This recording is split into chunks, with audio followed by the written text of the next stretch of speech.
When you apply for a job these days, you have to be cognizant of your social media pages just to make sure that, well, it's got your best side. That photo, with you drinking the 40-ouncer at the neighborhood kegger, make sure that shows you in the bright light.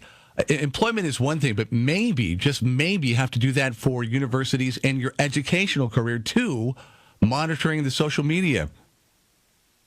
Talk about that. Certified educational consultant Catherine Mars joining us on the Wake Up Call. Catherine, welcome in. Great to have you a part of the show. Well, thank you so much for having me. I'm glad to be here. So we're talking about report cards, community involvement, and now social media. Is that kind of what we're looking at in 2017? Yes, sir. Absolutely. And I think 35% of all college admissions offices are looking at social media now when they're doing their due diligence and picking the next class of students. Is it amazing to you how many people don't make the 1-2 connection that what I'm maybe not getting accepted to or what job I'm not getting hired at maybe has to do with the fact that you've got these photos on your Facebook page?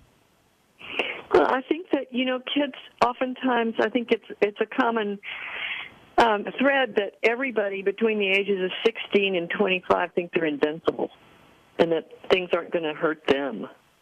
But in reality, yes, I am surprised. I'm not surprised. I work with teenagers every day, and I think a lot of times they are in the generation of immediate gratification, and so oftentimes they don't think before they act. Let's talk about the situation at Harvard, the Harvard meme group. Talk about that. And who are they and what's it all about?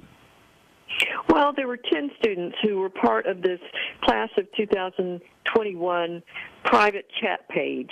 And what happened was that apparently there were a couple of people that were also in the class of 2021 that were offended by the memes that were being posted by 10 of these kids regarding the Holocaust and things they were saying derogatorily about child abuse and sexual conduct, etc.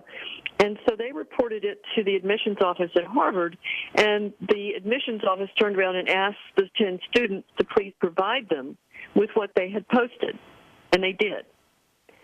So when Harvard saw that, well, they have every right as a private institution to certainly rescind their offer of admission because those students were going to be a reflection of Harvard. This is kind of a reoccurring theme because we just talked about a situation where a woman texted her boyfriend, who's now deceased, urging to commit suicide in the text. I mean, the messages were horrific. And then the lawyer comes back and says, hey, this is private speech. You can't. It shouldn't be admissible. So I guess there are some people out there that say, hey, can we just let kids be kids? I mean, the argument there, can we just let them be kids and keep them separate from having to be perfect? No, I think that teenagers, by the time they're 17 and 18 years old, should start being young adults and having consequences for their decisions.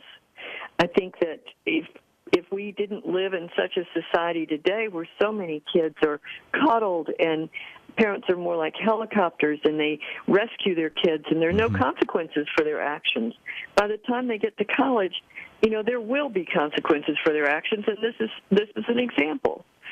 So I feel strongly that Harvard did the right thing, and I would hope that it's a wake-up call for all teenagers, that as they start to plan their college path and their future, that they take into consideration being responsible for what they post and what they write.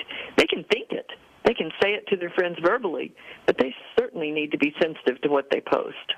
And what are the parents, if you were to take a look at the students from Harvard, do you think there'd be kind of a connection or a correlation as far as the parental support and, network? Well, it's hard to say. I don't know the parents. I don't know the situation. I know that these kids have now suffered a mild setback, they're going to get a great college education. There'll be other colleges that will welcome them. It's just that Harvard did not. And so I can't speak for what their families were like or how these kids were raised.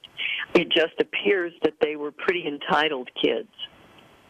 Talking to certified educational consultant Catherine Mars, as you talk about your experience, your daily experience with the youth today, what's your feelings here on out? I know looking at education and people, doing volunteer work and kind of jumping into the schools, a lot of people are very surprised at what is happening in the schools, today.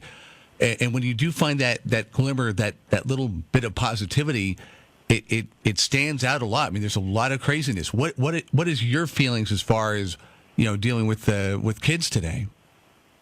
Well, one of the things that I try to do with our teenagers that we work with is, help them realize that they are now young adults and that they own the process, and they own the process of planning which college to attend and how to get their application submitted on time and what kind of essays to write, that it's theirs. It is totally theirs.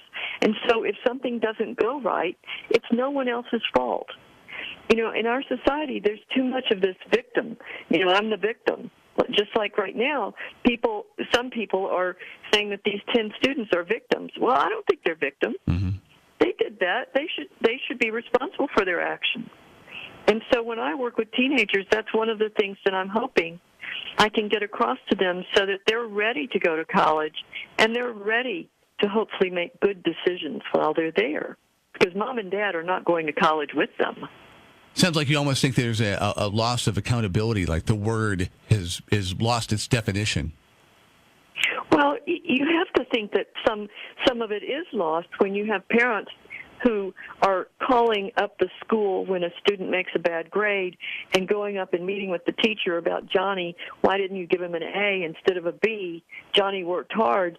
Well, first of all, Johnny should have been the one that went to the teacher and said, excuse me, but I've worked really hard. What else can I do to prove myself, and I deserve an A?